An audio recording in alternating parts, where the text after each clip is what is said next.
Welcome back to my YouTube channel, guys. My name is Ayonide, and yes, this is me. This is the face behind this YouTube channel.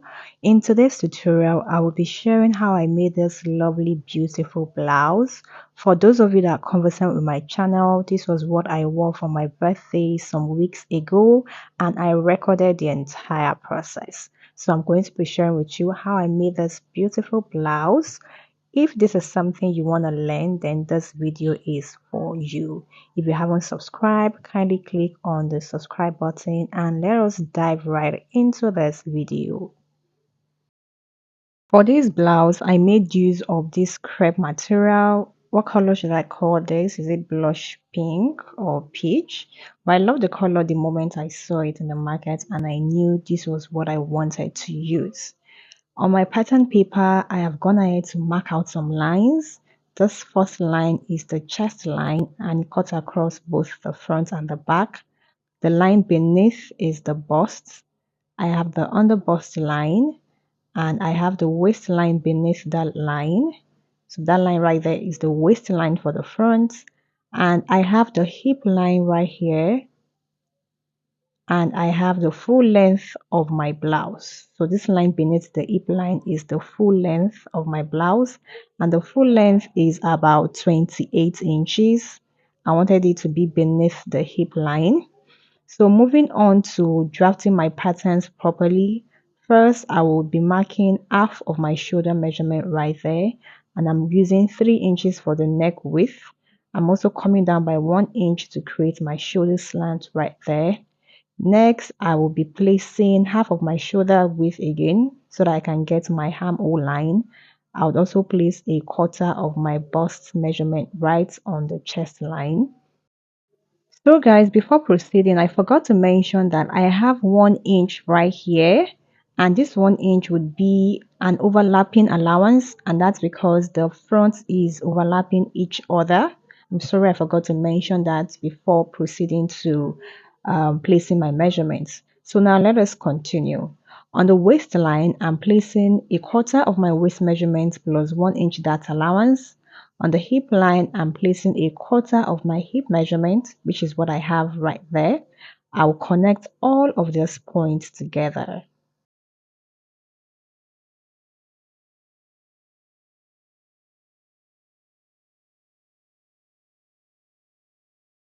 After connecting all of my measurements, I proceeded to draw in my armhole.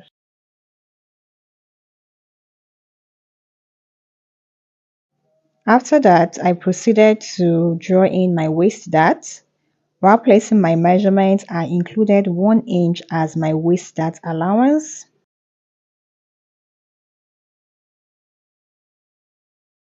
Moving on, guys, I want to have a bit of fitting around the underbust area. So I'm going to be doing a little bit of an underbust tightening. This is optional. You can make do with your waist dart, but I just want to have a bit of fitting. To do this, I'm taking 1 inch towards the side of my front and I'm drawing in my underbust curve. I'll also connect that to the waist dart, okay? After that, I'm going for a neck depth of 6 inches. I'm just going over to mark that.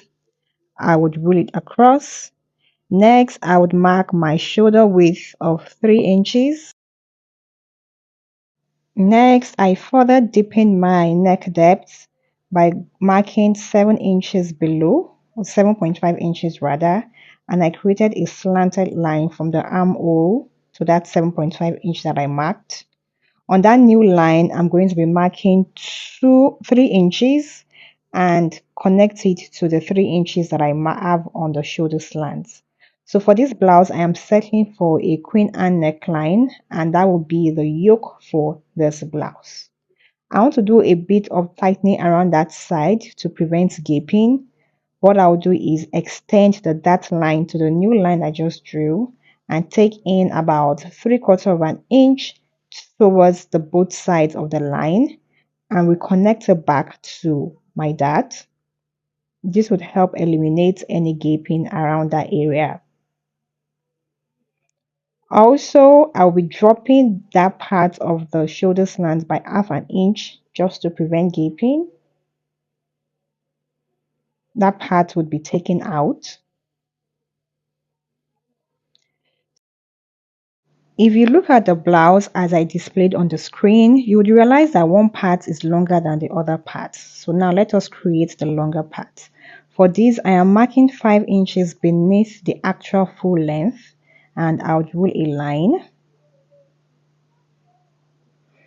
Moving on to the center front area, from the waistline, I'll come down by about 2 inches. I will then rule a line across the overlap allowance. Coming down to that new line I just marked, I would come inward by 2 inches and connect it to the line I just marked beneath the waistline, right? Then moving on my full length, my actual full length line, I'll be coming upward by 1.5 inch to create a curve because I don't want to have a sharp end. So guys, this pattern right here, this length right here forms a part of the blouse. I would also create another curve and that would form the other part of the blouse. In essence, I'll be using this pattern to cut both sides of the blouse. Okay. Moving on, I would square my neck depth and proceed to the back. The back is pretty simple. First thing I'm doing is to draw in my armhole. After that, I went on to take in some measurements at the center back to eliminate any bulge. Next, I also marked in my shoulder width, just like I did for the front. And I'm going for a neck depth of about 2 inches and a round neckline. After that, I also went on to mark my waist dart. And here I am connecting the waist dart together. After that, I marked my zipper allowance. I always like to add my zipper allowance on my pattern. It just makes it very easy for me when I want to cut.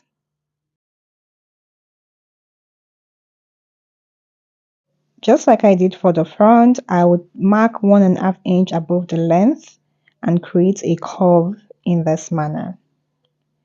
So guys, my back is ready. What I'll do is to take this out of my pattern and do some finishing touches on the front. So guys, this is my back pattern and this is what it looks like, just like your normal basic pattern. Moving on to the front, because of the underbust tightening that I did, I would need to split this pattern into two, okay? And also remember, I'm using this pattern to cut two different sides of the front. So here I am trimming off the excess pattern paper that I have.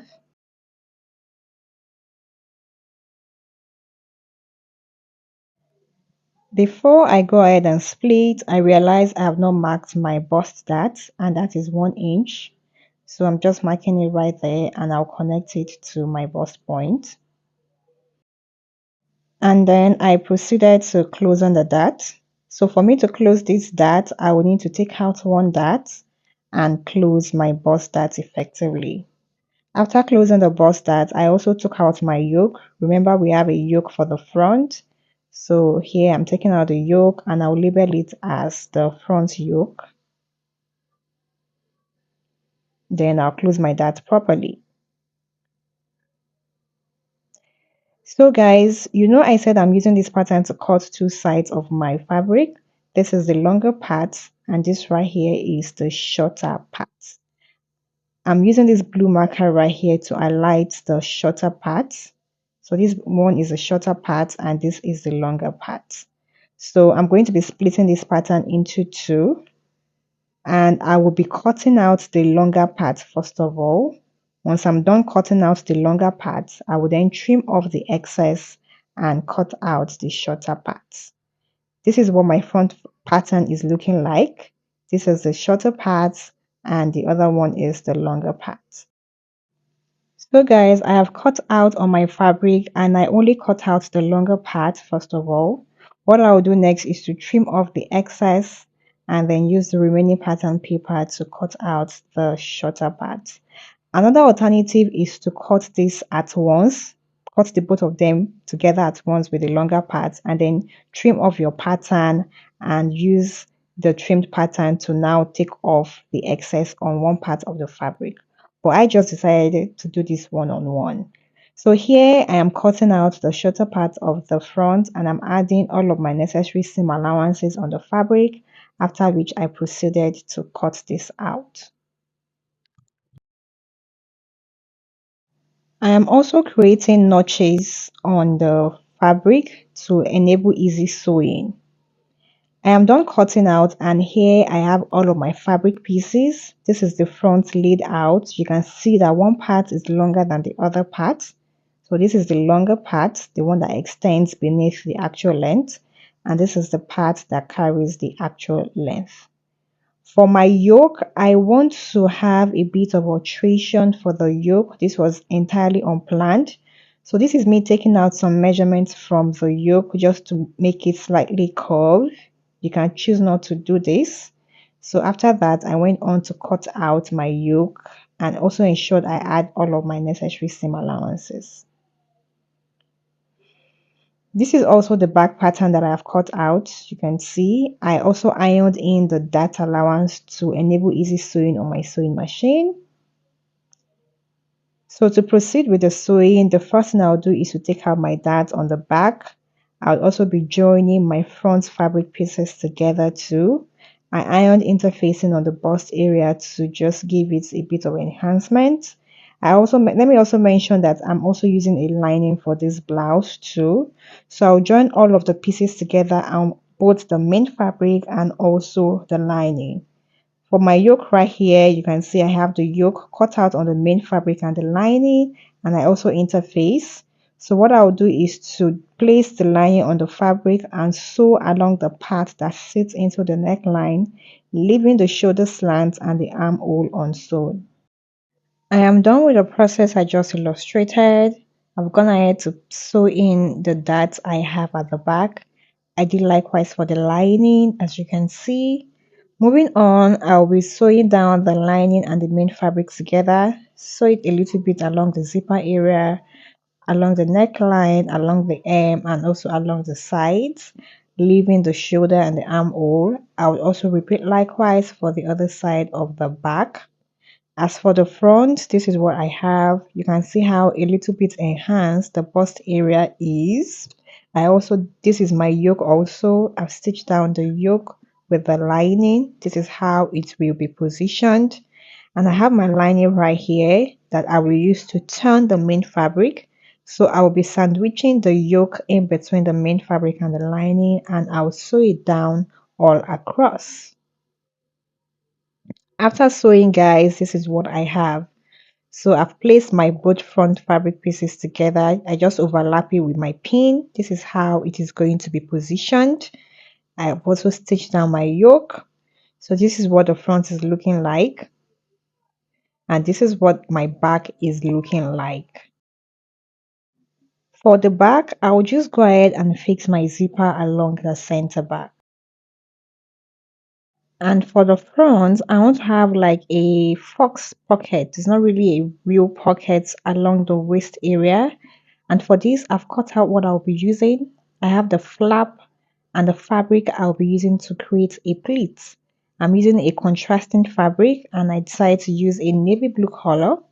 For the flap, I have it in a length of about 4.5 inches, and the wideness is about 6 inches. I cut out 2 fabric pieces for the flap. As for the pleats also, I have this navy blue fabric here. The wideness is about 16 inches and the length is about 5 inches. So to do this, the first thing I'll do is to take us through how to create the pleats, how I did the pleats. First, I will need to sew down the hem of the fabric. After sewing down the hem, I will then mark out my wideness. I'm using 1 inch as the width for the pleats and proceed to creating my pleats. So you need to mark out your wideness. You can use 1/2 inch, you can use 0.75 inch, I'm using 1 inch, and then I will just create my pleats in that manner. Next, I will need to determine the positioning of the flap. First, I am marking my shoulder to waist measurement, and from there, I will come in by 2 inches to factor in my seam allowance and extra ease. And from that mark, I will mark 4.5 inch as the wideness of this flap. I will then come down from that 4.5 inch because I want to have a slanted line, which is what I have drawn here. So you can see the slanted line that I have drawn. It is on this line that I will be placing my flap and the pleated fabric. I already did a quick illustration of how I created my pleats. So this is me here doing it. The first thing I'm doing is to mark out the wideness, and I'm going for 1 inch apart. I'm just placing 1 inch on one end of my fabric. After then, I'll pick up the first mark, take it over the second one and place it on the third one and pin it down, secure it down with my pins. I repeat likewise for the second one, and this was how I created my pleats.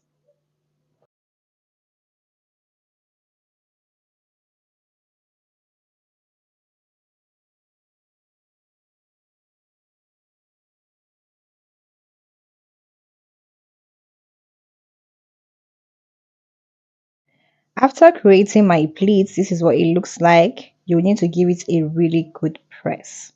I also adjusted the length of the pleats because I thought it was too long, so I took off about 1.5 inch from the actual length. Fixing of the pleats is very easy. You can see I have fixed on one part of the blouse. I'll just illustrate with the other part. Since we already have our lines marked out, first I will sew down the pleat on the slanted line marked out already. Next, I will then place my flap on it this way, sew it down and turn it over and do a top stitch so that it can lay flat. And that was it. I have fixed the pleat and the flap as I illustrated, and this is what it is looking like. I love the way it came out, so nice and so neat. I've also fixed my zipper at the back, and this is what it is looking like. To move on, I will join them together by the sides. Just mark out my side seam allowance, join it together along the sides and also along the shoulder slants. For the sleeve also, I want to have a pleat at the hem of the sleeve, and I'm going to be doing a bit of alteration. The length of the sleeve is about 23 inches. I've also gone ahead to create the pleat for the sleeve. I did not illustrate this since I already made an illustration earlier. So moving on, I'll be taking out some measurements, some fabric from the length of the sleeve. My sleeve is on fold. I'll mark 3 inches above from the open-ended part and create a slanted line to meet the hem of the sleeve. I would cut it out.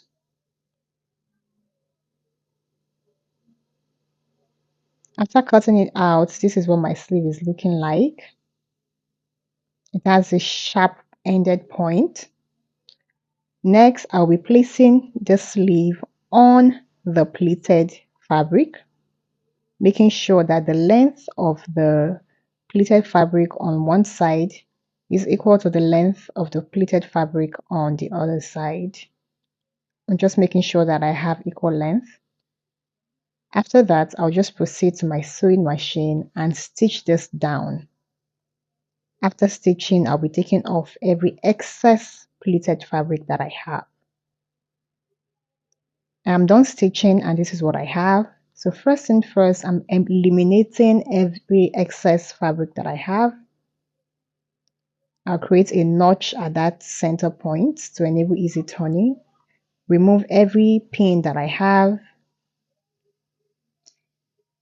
and then place my fabric together, my sleeve together and sew it down along the sides. So this was how I fixed my sleeve, my pleats to the sleeve. My sleeves are ready, guys, and this is what they are looking like. I love the outcome. It is now time to fix it to the blouse. To do this, I'll just place it, make sure I pin it around the armhole area and sew it down. For the overlap here, I'll go ahead and do a top stitch.